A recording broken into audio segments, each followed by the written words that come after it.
الحمدللہ والصلاة والسلام علی رسول اللہ اما بعد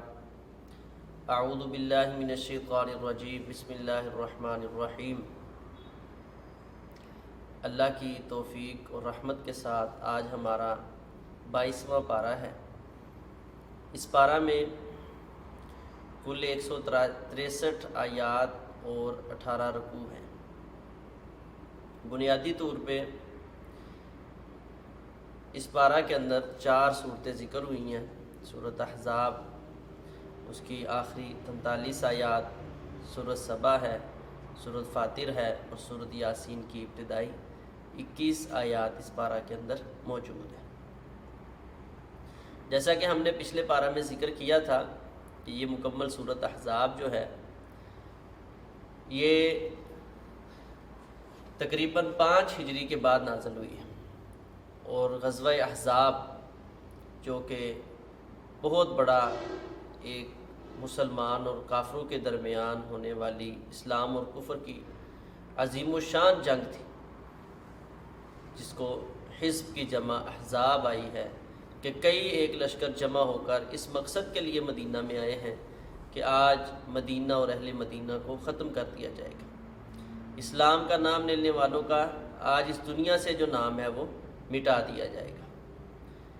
تو اللہ تبارک و تعالی نے جو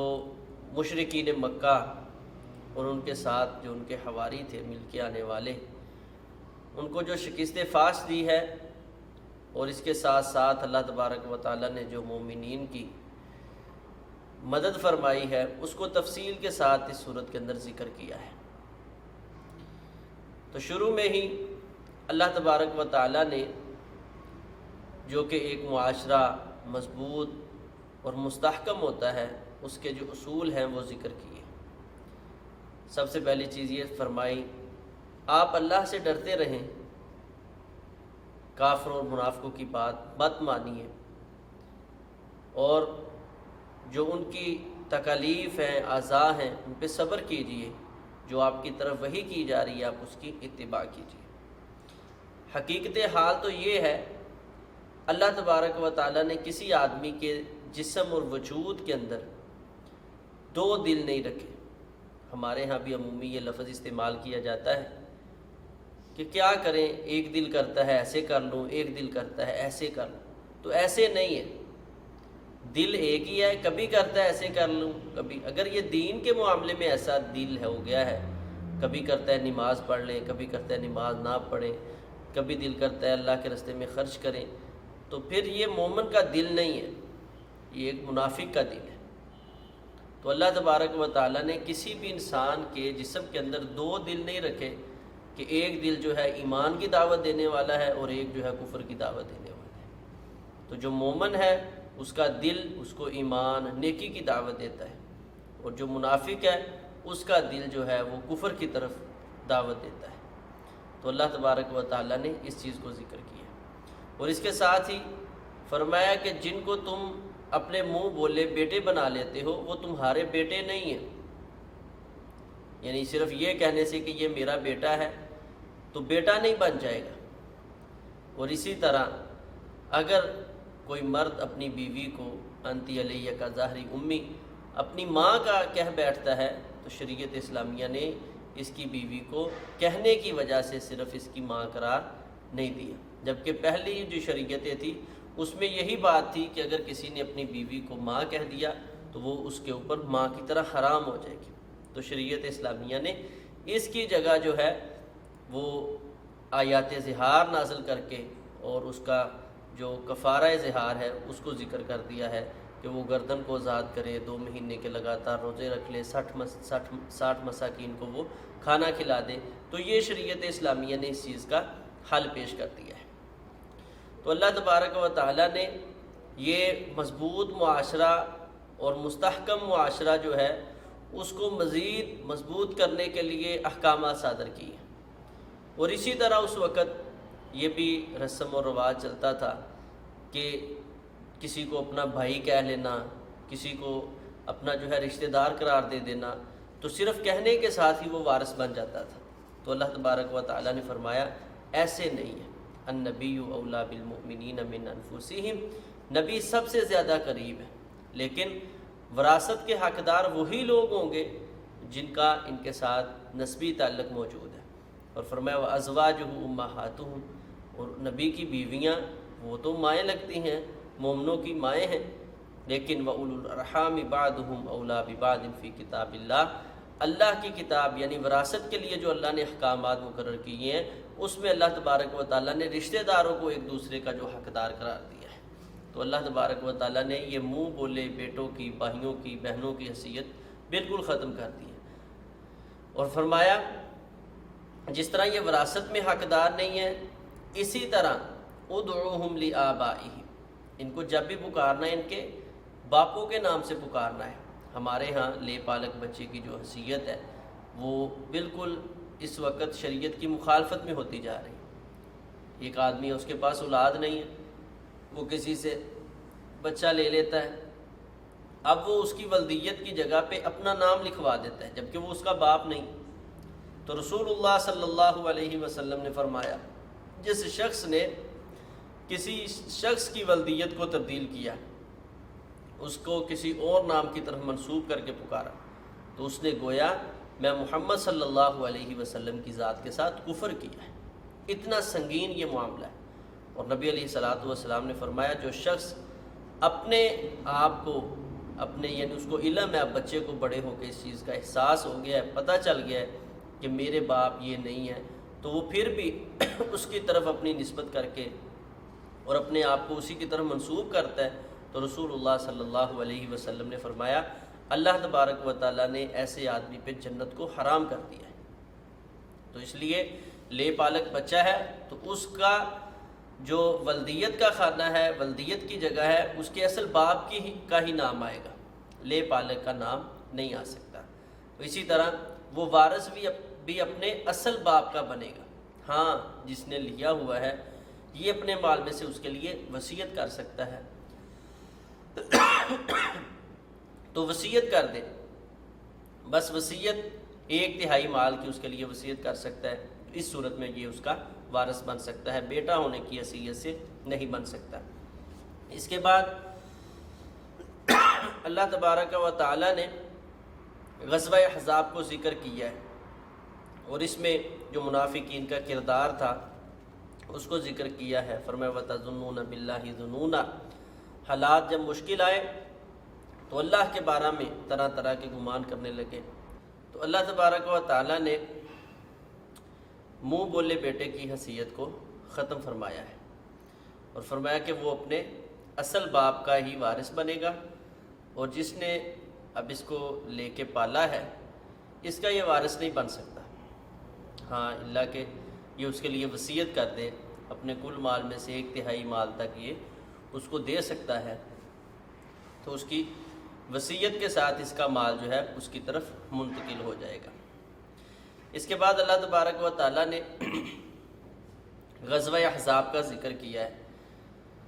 جو کہ اسلام اور کفر کی ایک بہت بڑی اور عظیم الشان جنگ، جس کے سلسلہ میں اللہ تبارک و تعالیٰ نے مسلمانوں کو بغیر کسی جنگ و جدل و لڑائی کے عظیم الشان فتح اور کامیابی کے ساتھ کنار کیا تھا۔ تو یہ احزاب اسی وجہ سے اس کو کہا جاتا ہے کہ اس میں حزب کئی ایک گروہ اکٹھے ہو کر مدینہ پہ حملہ کرنے کے لیے آئے تھے۔ تو رسول اللہ صلی اللہ علیہ وسلم کے پاس صحابہ اکرام نبی علیہ السلام نے ان سے جب مشورہ کیا تو یہ بات طے پائی کہ باہر جا کے لڑنے کی بجائے یا ادھر ان کو آنے کی بجائے جو مدینے کی غیر محفوظ سمتیں ہیں وہاں پہ خندقیں کھودی جائے۔ تو نبی علیہ الصلوۃ والسلام نے بنفس نفیس اس خندق کھودنے میں نبی علیہ السلام خود بھی شریک ہوئے۔ تو اس کے بعد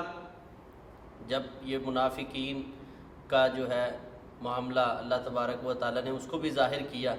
اور فرمایا حالات یہ تھے کہ جو دل ہیں وہ گلوں کو آ پہنچے تھے، اور جینا جو ہے ظاہری طور پہ انتہائی پریشان کن ہو چکا تھا۔ وَتَظُنُّونَ بِاللَّهِ ظُنُونَا، اور آپس میں لوگ اللہ کے بارے میں طرح طرح کے گمان کر رہے تھے۔ منافق تھے وہ اللہ کے بارے میں گمان کیا کرتے تھے کہ یہ اللہ اور اس کے رسول نے نعوذ باللہ ہمارے ساتھ دھوکہ کیا ہے، عزت ملے گی، مقام ملے گا۔ اب تو سارے گروہ اکٹھے ہو کے آ گئے اور مدینے کو ختم کر کے چلے جائیں۔ اور جو مومن تھے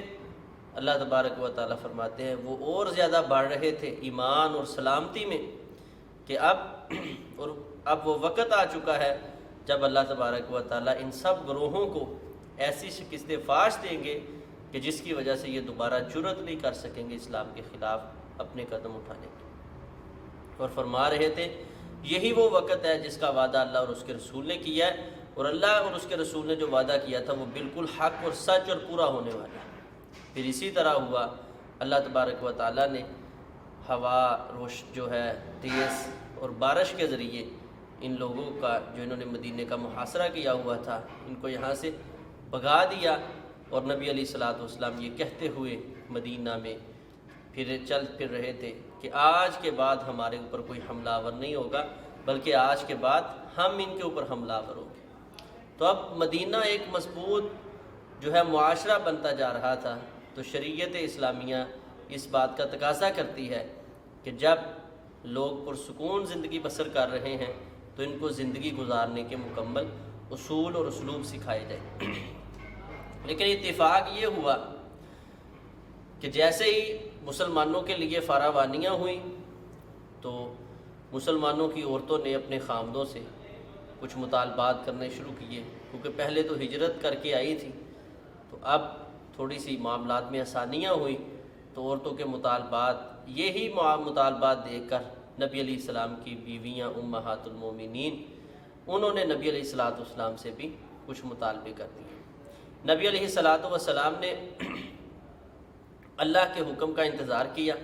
اللہ تبارک و تعالیٰ نے پھر حکم صادر فرمایا کہ آپ اس طرح کریں، ان سب کو یہ دعوت دیں، جیسا کہ حدیث میں آتا ہے۔ آپ نے اماں جی عائشہ صدیقہ رضی اللہ تعالیٰ عنہ کو بلایا اور آ کر فرمایا اللہ تبارک و تعالیٰ یہ پیغام دیتے ہیں کہ یہ دعوت ہے، یہ فکر ہے، یہ سارے کا سارا مال ہے، اس میں سے جو آپ کو چاہیے آپ مطالبہ کرتی جائیں، آپ کو ملتا جائے گا، لیکن اس کے بعد اللہ کے رسول صلی اللہ علیہ وسلم کا گھر بار جو ہے وہ آپ کے لیے نہیں ہوگا۔ اس کے بعد پھر رسول اللہ صلی اللہ علیہ وسلم کا جو ساتھ ہے وہ آپ کے ساتھ نہیں گزرے گا۔ نبی علیہ السلام نے یہ آیات، جنہیں آیات خیار کہا جاتا ہے، جب پیش کی تو ام المومنین اماں جی عائشہ صدیقہ رضی اللہ تعالیٰ عنہ فرمانے لگی میں اللہ اور اس کے رسول کو پسند کرتی ہوں، اور ساتھ ہی فرمایا اللہ کے رسول میرے اس اختیار کو آپ کسی اور اپنی بیوی کے سامنے ذکر مت کرنا۔ نبی علیہ السلام نے اس جگہ یہ بھی فرمایا تھا عائشہ فیصلہ کرنے میں ذرا جلدی نہ کر لینا، بلکہ پہلے اپنے باپ ابو بکر صدیق رضی اللہ تعالیٰ عنہ سے مشورہ کر لینا۔ لیکن ماں جی عائشہ صدیقہ رضی اللہ تعالیٰ عنہ کمال ذہانت و فطانت، فہم و فراست سے کام لیتے ہوئے نبی علیہ السلام کو پسند کیا۔ اللہ تبارک و تعالیٰ کو ان کی یہ ادا اتنی پسند آئی کہ ان کی جو وقتی طور پہ یہ غلطی اور بھول تھی نبی علیہ السلام سے مطالبات کرنا اور فوراً اس سے پیچھے ہٹ جانا، اللہ تبارک و تعالیٰ نے پھر ان کے لیے اعلان کی۔ پہلا اعلان یہ تھا وَمَن يَقْنُتْ مِنكُنَّ لِلَّهِ وَرَسُولِهِ وَتَعْمَلْ صَالِحًا نُؤْتِهَا أَجْرَهَا مَرَّتَيْنِ۔ عام عورت جو ہے وہ ایک کام کرے گی تو اس کو اس کام کا اجر ملے گا، لیکن یہ جنہوں نے دنیا کے مال پہ رسول اللہ صلی اللہ علیہ وسلم کے ساتھ کو پسند کر لیا ہے، آپ جو ہیں نبی کی بیویاں کوئی بھی عمل کریں گی تو عام عورت کی نسبت اسے 2 گنا جو ہے اجر ملے گا۔ اسی طرح اللہ تبارک و تعالیٰ نے اپنے پیارے نبی صلی اللہ علیہ وسلم کو اس بات کا حکم دیا کہ آج کے بعد آپ ان میں سے کسی بیوی کی جگہ اور کسی بیوی کو نہیں لا سکتے، تبدیل نہیں کر سکتے، اور کسی سے شادی نہیں کر سکتے۔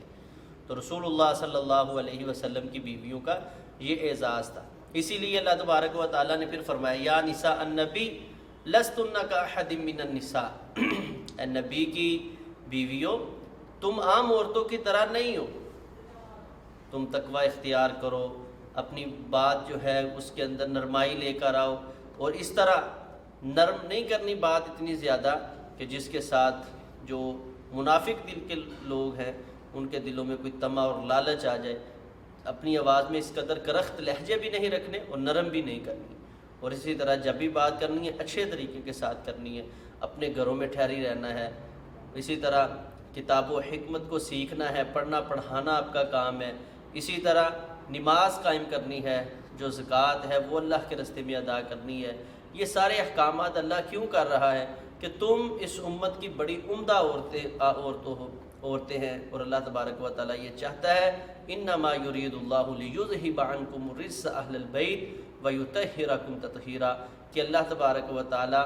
تم سے گندگی کو دور کرنا چاہتا ہے۔ اہل بیت اللہ تبارک و تعالیٰ تمہیں بہترین اس امت کی عورتیں قرار دینا چاہتا ہے، اور جو عمدہ پاکیزگی ہے وہ عمدہ پاکیزگی کے اوصاف اللہ تم سب کے اندر داخل کرنا چاہتا ہے۔ تو جب یہ آیت نازل ہوئی، اب اس میں آپ سیاق و سباق سے دیکھ لیں، سارے احکامات نبی علیہ الصلوۃ والسلام کی بیویوں کے لیے ہیں۔ بعض لوگوں کو یہاں یہ اشکال ہوا کہ اہل بیت میں بیویاں شامل نہیں ہیں، بلکہ فقط حضرت حسنین کریمین رضی اللہ تعالیٰ عنہما، اماں جی فاطمہ، حضرت علی المرتضیٰ رضی اللہ تعالیٰ عنہما، بس یہی اہل بیت میں شامل ہیں۔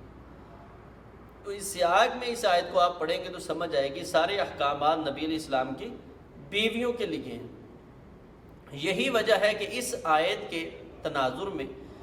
بیویاں جو ہے وہ اہل بیت میں شامل ہیں۔ ہاں باقی جو 4 ہستیاں ہیں، حسنین کی اور حضرت علی المرتضیٰ، حضرت فاطمہ رضی اللہ تعالی عنہم اجمعین، تو یہ 4 ہستیاں بھی اہل بیت میں شامل ہیں، لیکن وہ اس آیت کے تناظر میں نہیں۔ اس آیت کے نزول کے بعد ام سلمہ رضی اللہ تعالی عنہ بیان فرماتی ہیں، نبی علیہ الصلوۃ والسلام نے، وہ بڑی مشہور حدیث ہے علماء کے اندر، حدیث کساء کے نام سے، چادر والی حدیث۔ تو نبی علیہ الصلوۃ والسلام نے حضرت علی رضی اللہ تعالیٰ عنہ، فاطمہ، حسن و حسین رضی اللہ تعالیٰ عنہم اجمعین، ان کو بلایا اور چادر ان کے اوپر ڈال کے فرمایا اللہم ہؤلاء اہل بیتی، اللہ یہ بھی میرے اہل بیت ہے۔ تو اگر پہلے اہل بیت تھے تو رسول اللہ صلی اللہ علیہ وسلم کا یہ کہنا اللہ یہ بھی میرے اہل بیت، مطلب ان کو بھی میرے اہل بیت میں شامل کر، یہ شامل کرنے کا معنی کہاں سے لیا ہے؟ آپ اس حدیث کے اگلے الفاظ پہ غور کریں۔ اللہ تبارک و تعالیٰ کے سامنے نبی علیہ السلام دعا گو ہیں، فَاذْهِبْ عَنْهُمُ الرِّجْسَ وَطَهِّرْهُمْ تَطْهِيرًا، اے اللہ جو تو نے میرے اہل بیت یعنی بیویوں سے وعدہ کیا ہے نا کہ ان سے گندگی کو دور کرنا ہے اور ان کو عمدہ زندگی عطا کرنی ہے دنیا اور آخرت کی،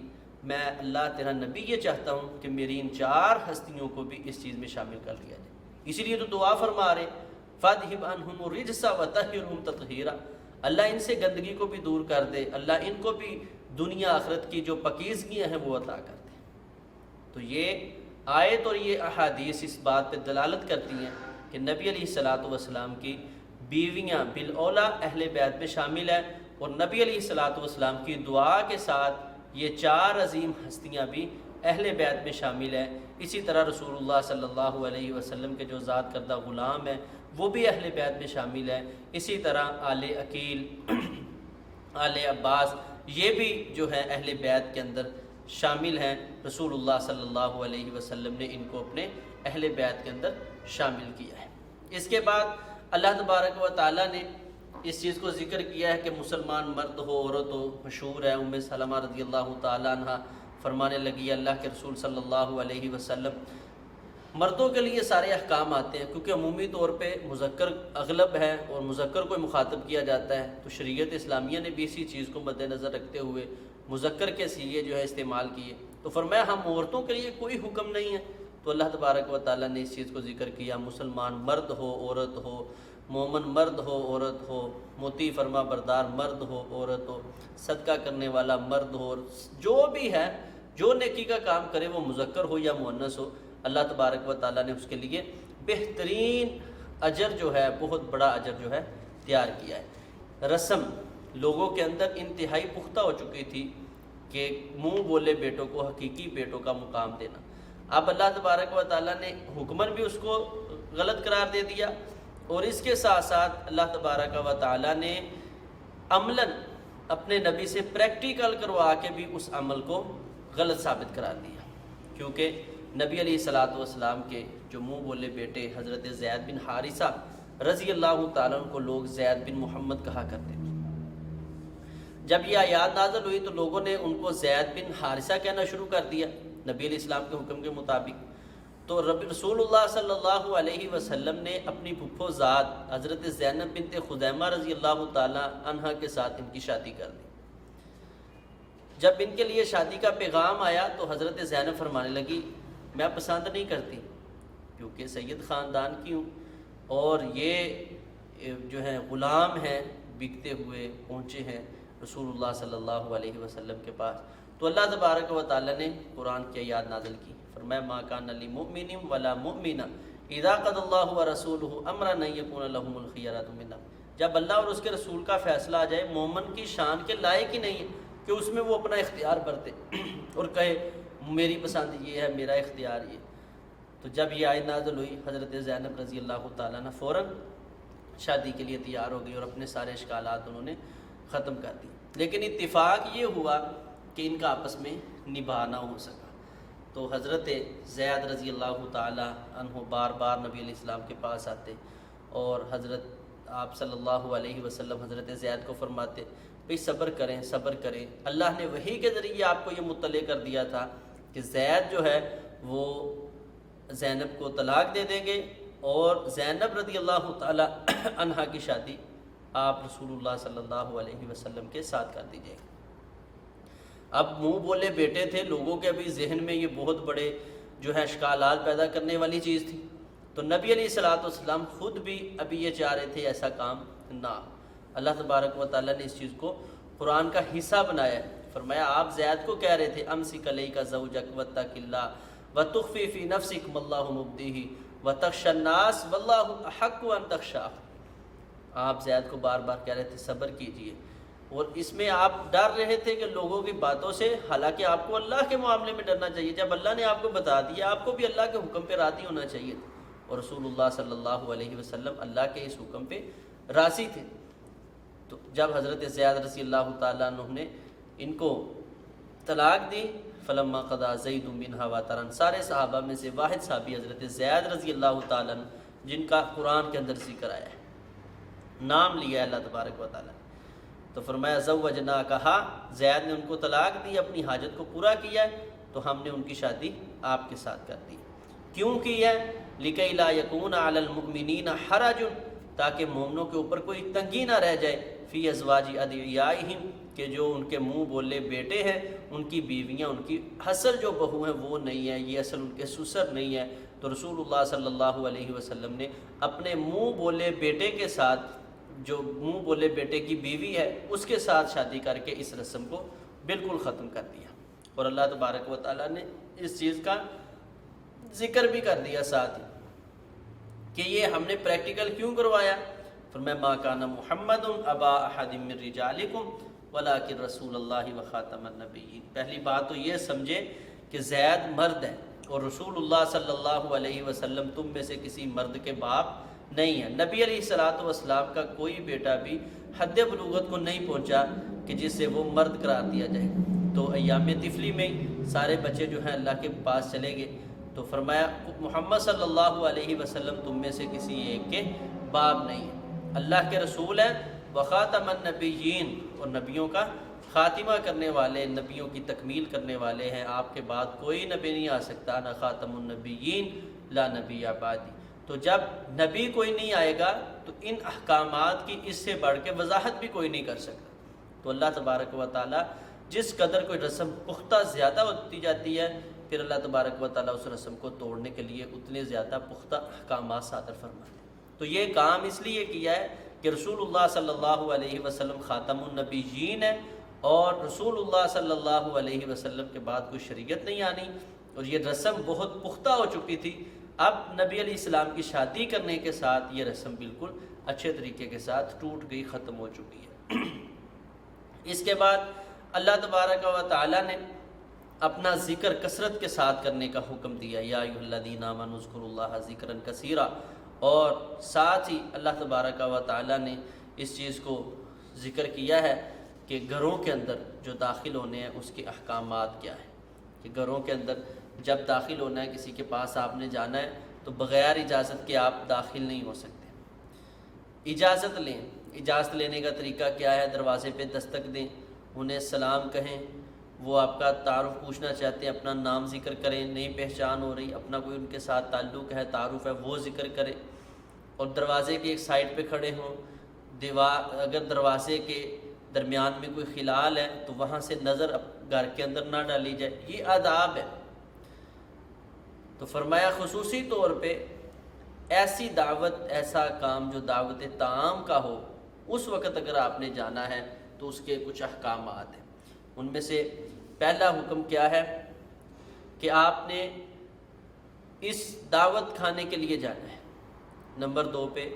تب جانا ہے جب آپ کو یہ ظن غالب ہو جائے کہ کھانا تیار ہو چکا ہے۔ یہ نہیں کہ پہلے ہی 2 گھنٹے جا کے بیٹھ جائیں اور وہ گھر والے پریشان ہوں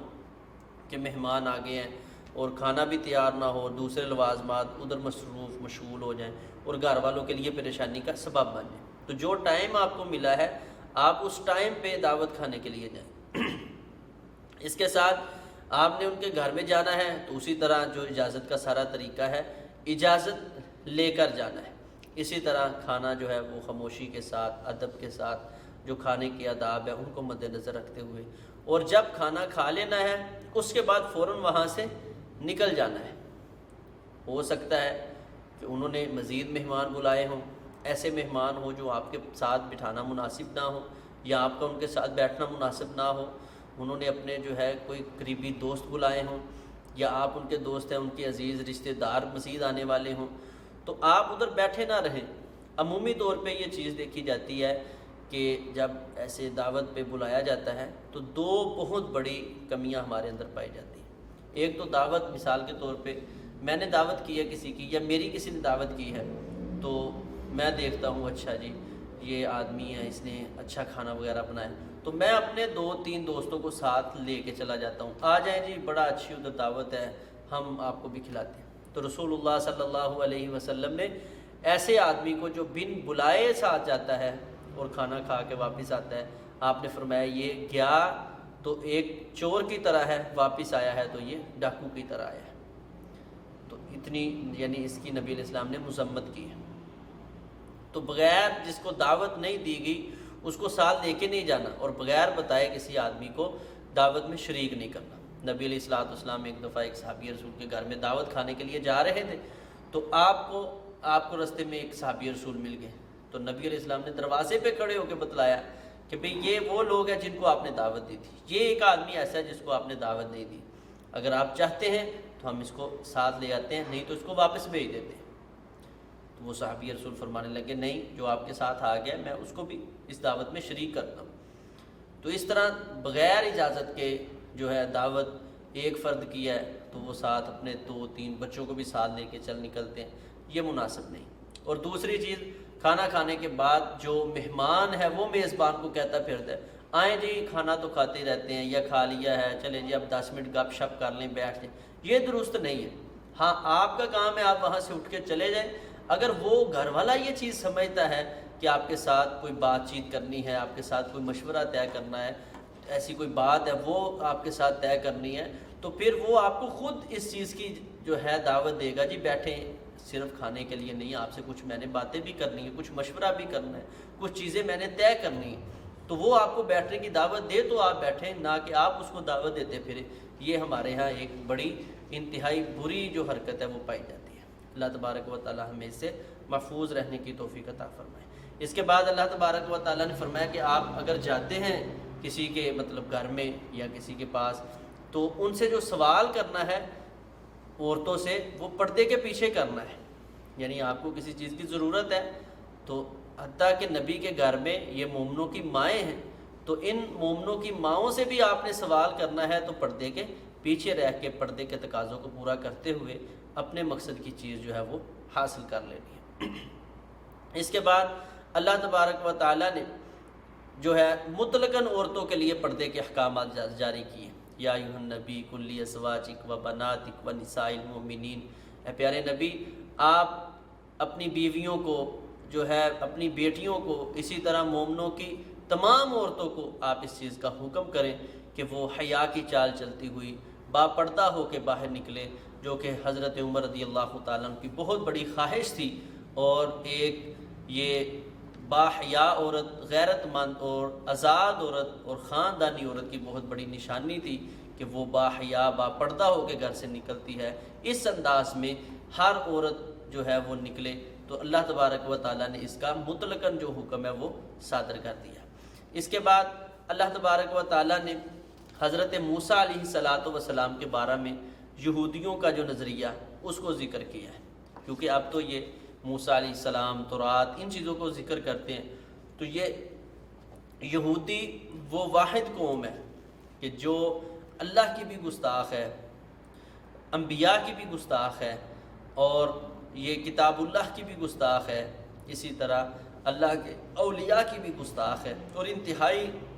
شریر قوم ہے یہ یہودی جو قوم۔ ان کے شر سے کوئی محفوظ رہ جائے بہت بڑی بات ہے۔ تو اب جیسا ہم نے پچھلے پاروں میں ذکر کیا ہے، اللہ کے بارے میں اب مسلمانوں کی ضد میں یہ لفظ کہنا شروع کر دیا کہ نعوذ باللہ اللہ فقیر محتاج ہو گیا ہے، ہم غریب، وہ نامرد ہیں، ان کے جو ہے نا شرمگاہ میں کوئی ایسے عیوب موجود ہیں، روایات میں آتا ہے کہ خصوصیت ہیں جو ہیں وہ پھولے ہوئے ہیں، جو کہ مرد کے لیے مناسب نہیں ہیں، تو ان کے اندر یہ عیب پایا جاتا ہے۔ تو حضرت موسیٰ علیہ السلام کے بارے میں یہ قوم کہ یہ اس لیے چھپ چھپ کے غسل کرتے ہیں، ہم سے بڑے چھپ کے رہتے ہیں، مرد ہو تو سارے لوگوں کے سامنے ہے۔ آج بھی کچھ جو جن حیا سے عاری لوگ ہوتے ہیں، جب بےہودہ گفتگو کرتے ہیں تو اس جگہ کوئی شرم حیا کا پیغام دے تو وہ اسی طرح اس کو کہتے ہیں۔ ہمارے ہاں بھی یہ چیز پائی جاتی ہے، لو جی یہ تو مرد ہی نہیں ہے، یا لو جی اس کے اندر تو مطلب پتہ ہی نہیں اس کو کہ مرد کہتے کسے۔ یہ نہیں، حیا نبی علیہ السلام نے فرمایا ایمان کا ایک حصہ ہے،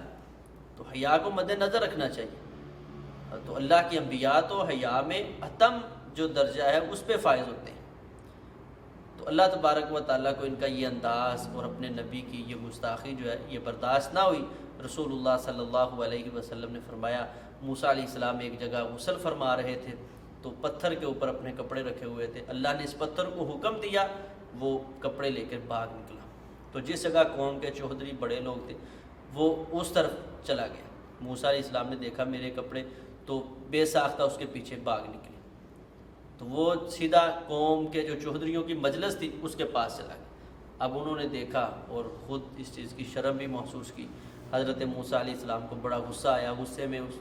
جو ہے پتھر پہ ہی اپنی عصا اور لاٹھی کے ساتھ ضربیں بھی لگائیں، اور اللہ تبارک و تعالیٰ نے حضرت موسیٰ علیہ السلام کے بارے میں ان کے جو نظریات تھے ان کو پھر صاف کیا۔ تو فرمایا یا ایھا الذین آمنوا لا تکونوا کالذین آذوا موسیٰ، اے ایمان والو تم بھی ایسے نہ ہو جانا کہ میرے نبی کو تکلیف دو۔ مثلا یہ بڑے اہم معاملات اس میں نے ذکر کیے ہیں، تو یہ حیا کے معاملات ہیں، یہ نہ سمجھ لینا کہ نعوذ باللہ نبی جو ہیں یہ شکی ہیں۔ آج کل ہم اگر کسی کو حیا کا درس دیں نا تو عام یہ کہتے ہیں او جی یہ مولویوں کی جو سوچ ہے نا یہ ہوتی اس طرح کی ہے، انہوں نے ہمیشہ منفی سوچنا ہوتا ہے۔ تو یہ منفی سوچ نہیں ہے، یہ حفاظت کی سوچ ہے۔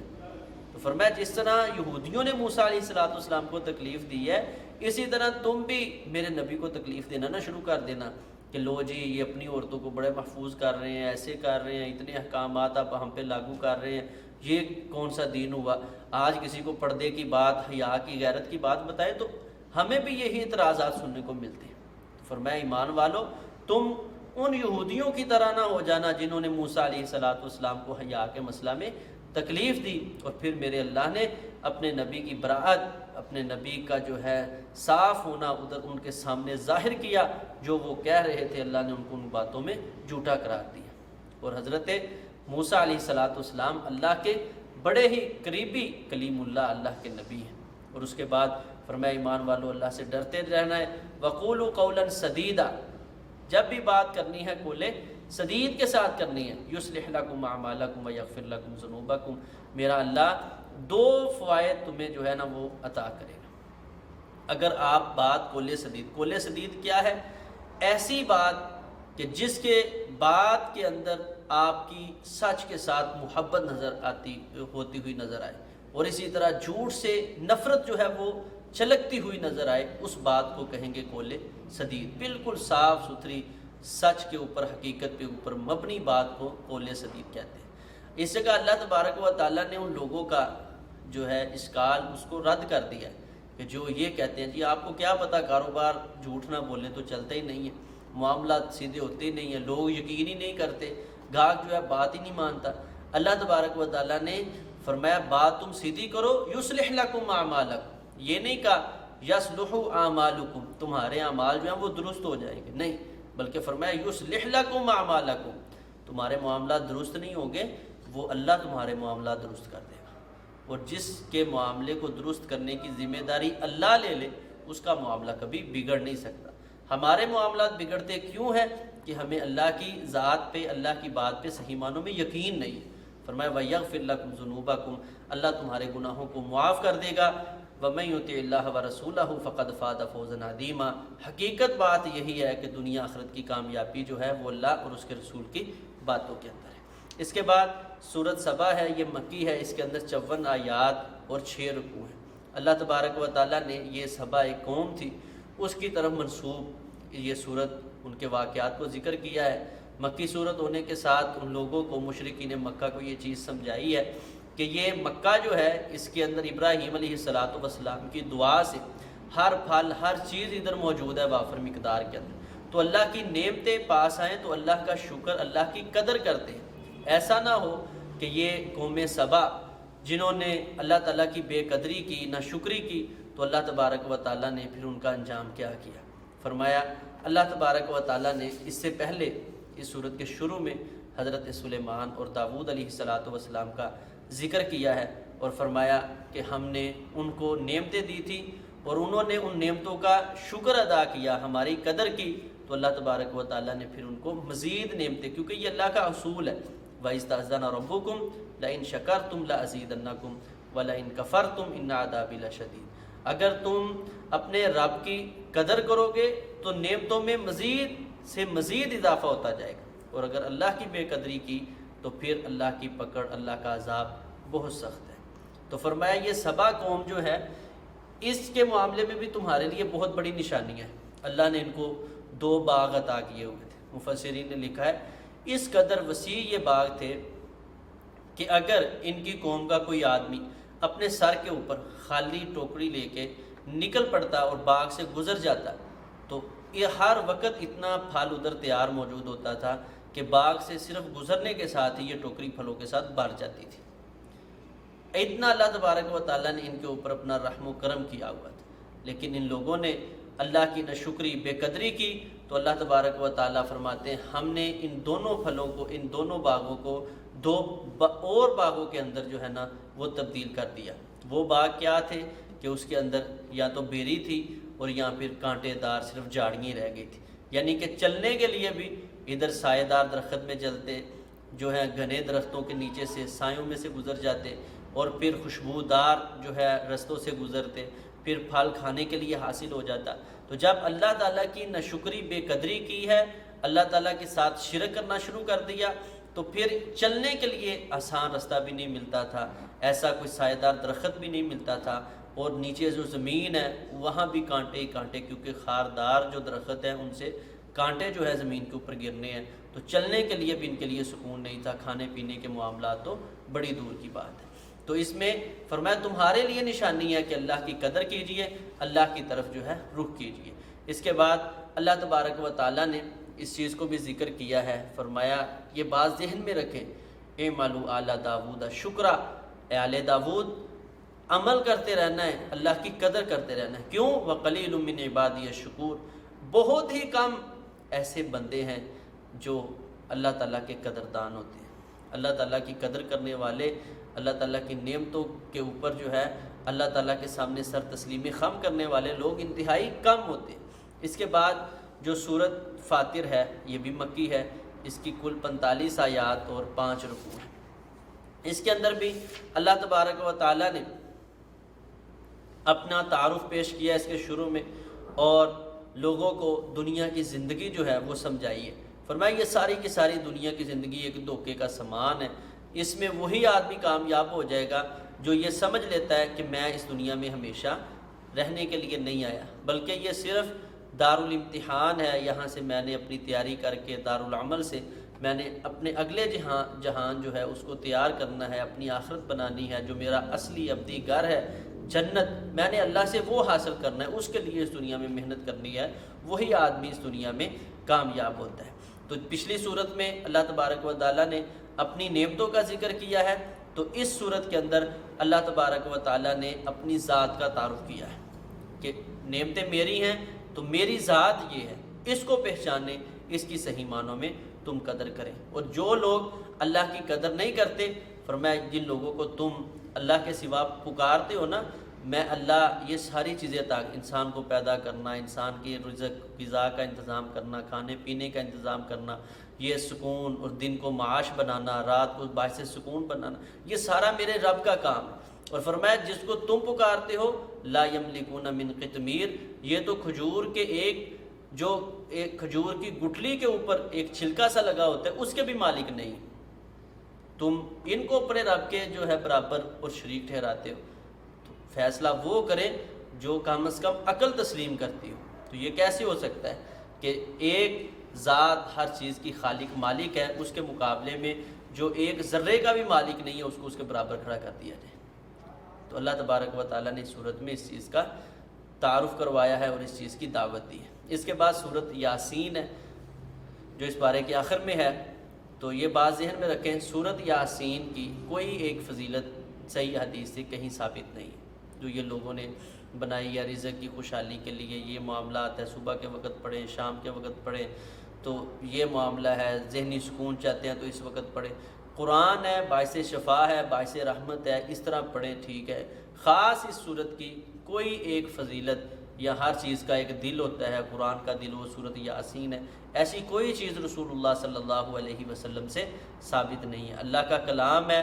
رحمت ہے، باعث شفا ہے، جس طرح باقی قرآنی صورتیں اور اجزاء ہمارے لیے باعث ہدایت، باعث رحمت، باعث شفا ہیں، اسی طرح صورت یاسین ہے، اس کی خاص کوئی فضیلت الگ سے نبی علیہ الصلوۃ والسلام سے ثابت نہیں ہے۔ اللہ تبارک و تعالیٰ نے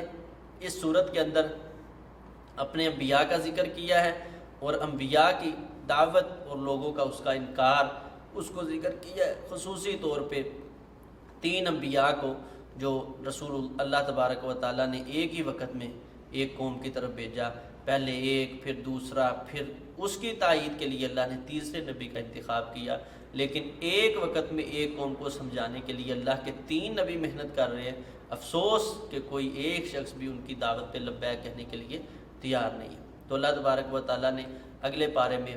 جو ہے مستقل اس آدمی کا جس نے ان 3 انبیاء کی دعوت پہ لبیک کہتے ہوئے اپنی قوم کو سمجھایا اور پھر اس کا انجام کیا ہوا، اس کو ذکر کیا ہے۔ انشاءاللہ آئندہ پارے میں ہم ساتھ اس کو بھی ذکر کریں گے۔ اللہ تبارک و تعالیٰ سے دعا ہے اللہ تبارک و تعالیٰ ہمیں سنت کے مطابق زندگی بسر کرنے کی توفیق عطا فرمائے۔